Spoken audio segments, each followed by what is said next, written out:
পারস্য উপসাগরের নীল জলরাশির ওপর দিয়ে ভোরের আলো ছড়িয়ে পড়ছিল যখন ঘড়ির কাঁটা সকাল 7:10 স্পর্শ করল। শান্ত সমুদ্রের বুকে দাঁড়িয়ে থাকা একটি বিশাল এয়ারক্রাফট ক্যারিয়ারের পাশে অবস্থান নিয়েছিল কয়েকটি ছোট যুদ্ধজাহাজ।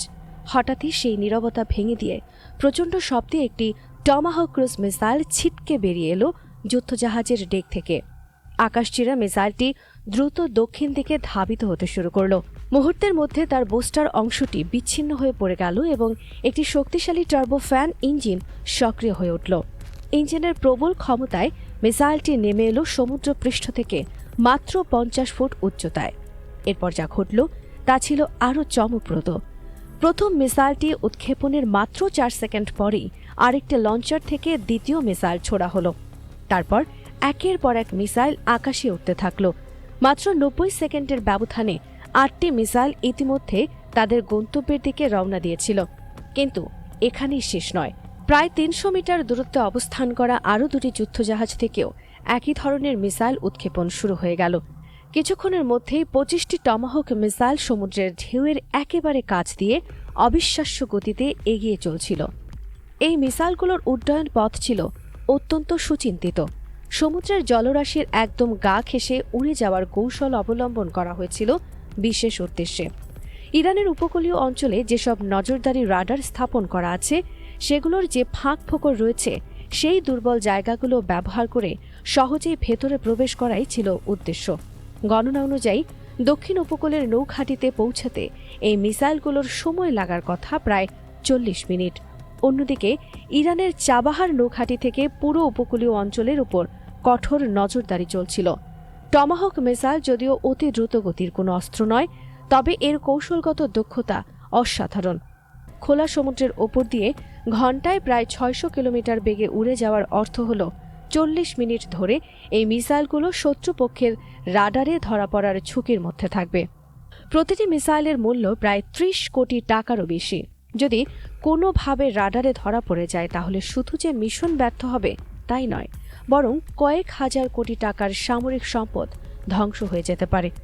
এই বিশাল ঝুঁকির কথা মাথায় রেখেই রাডার কন্ট্রোল রুমকে বিভ্রান্ত করার জন্য আরেকটি সুচতুর পরিকল্পনা আগে থেকেই প্রস্তুত করে রাখা হয়েছিল। দক্ষিণ সীমানার ভেতরে ইতিমধ্যেই প্রবেশ করে গিয়েছিল বেশ কয়েকটি লুকাস ড্রোন। রাডার অপারেটর তার স্ক্রিনের দিকে তাকিয়ে হঠাৎ কিছু ধীর গতির বস্তু দেখতে পেলেন, যেগুলো উপকূলের ভেতরের দিকে এগিয়ে আসছিল মাত্র 90 কিলোমিটার প্রতি ঘন্টা গতিতে। কিন্তু সমস্যা ছিল অন্যখানে। রাডার স্ক্রিনে একসাথে অনেকগুলো সিগন্যাল দেখা যাচ্ছিল এবং বোঝার উপায় ছিল না কোনগুলো আসল ড্রোন আর কোনগুলো শুধুমাত্র বিভ্রান্তি সৃষ্টির জন্য পাঠানো ডিকয়। রাডার অফিসার উপলব্ধি করলেন যে পরিস্থিতি যাচাই করার জন্য তার হাতে খুব বেশি সময় নেই। চাইলে তিনি তৎক্ষণাৎ এয়ার ডিফেন্স সিস্টেম সচল করতে পারতেন। সাধারণত তারা S-300 সিরিজের এয়ার ডিফেন্স সিস্টেম ব্যবহার করে, যা অত্যন্ত শক্তিশালী। এই সিস্টেম থেকে নিক্ষিপ্ত মিসাইল ঘণ্টায় 3600 কিলোমিটারেরও অধিক গতিতে ছুটতে পারে এবং 400 কিলোমিটার দূরের লক্ষ্যবস্তুতে নির্ভুল আঘাত হানতে সক্ষম। কিন্তু এখানে একটি গুরুত্বপূর্ণ বিষয় ছিল। একটি মিসাইলের দাম কয়েক কোটি টাকা। সামান্য একটি ড্রোন মার ফেলার জন্য এত ব্যয়বহুল মিসাইল খরচ করা হবে এক ধরনের অপচয়।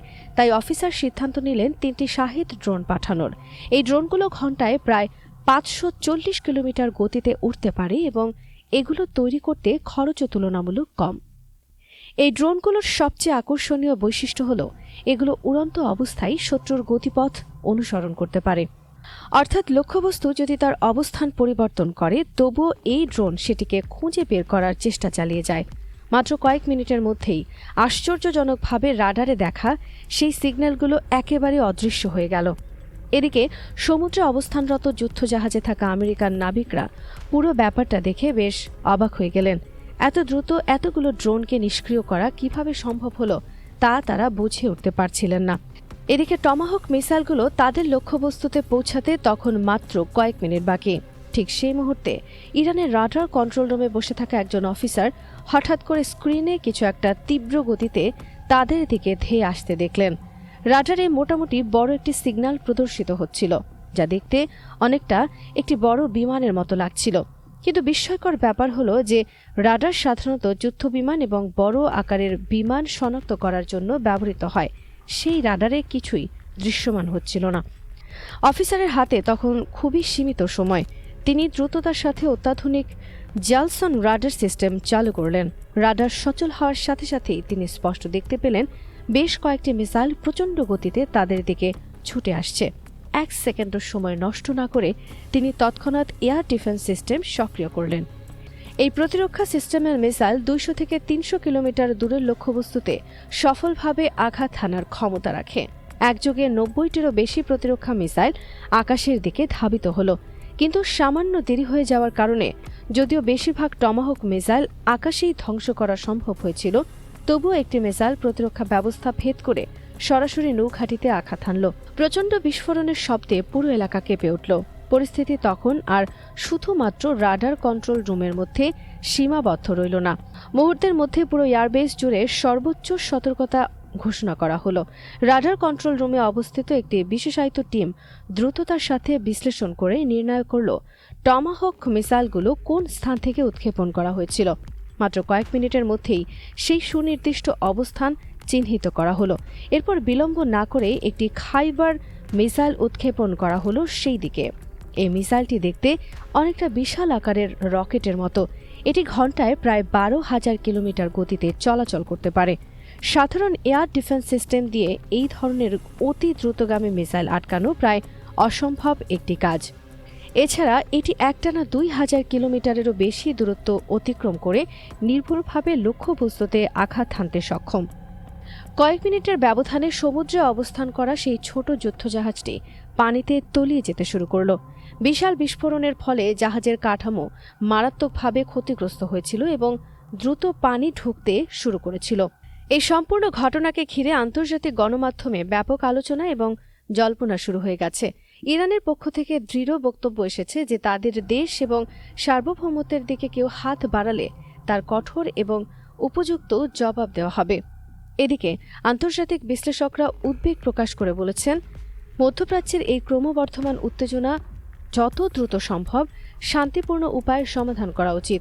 অন্যথায় এই উত্তেজনা বৃহত্তর সামরিক সংঘাতে রূপ নিতে পারে, যা পুরো অঞ্চলের জন্য বিপজ্জনক হয়ে উঠবে। জাতিসংঘের নিরাপত্তা পরিষদে জরুরি বৈঠক ডাকা হয়েছে এই পরিস্থিতি নিয়ে আলোচনার জন্য। বিভিন্ন দেশের প্রতিনিধিরা সংযম প্রদর্শনের আহ্বান জানিয়েছেন এবং কূটনৈতিক সমাধানের পক্ষে মতামত দিয়েছেন। তবে ভূরাজনৈতিক বিশেষজ্ঞরা মনে করছেন পরিস্থিতি এখনও অত্যন্ত নাজুক এবং যে কোনো মুহূর্তে আরও জটিল হয়ে উঠতে পারে, যা সমগ্র বিশ্বের জন্য উদ্বেগজনক।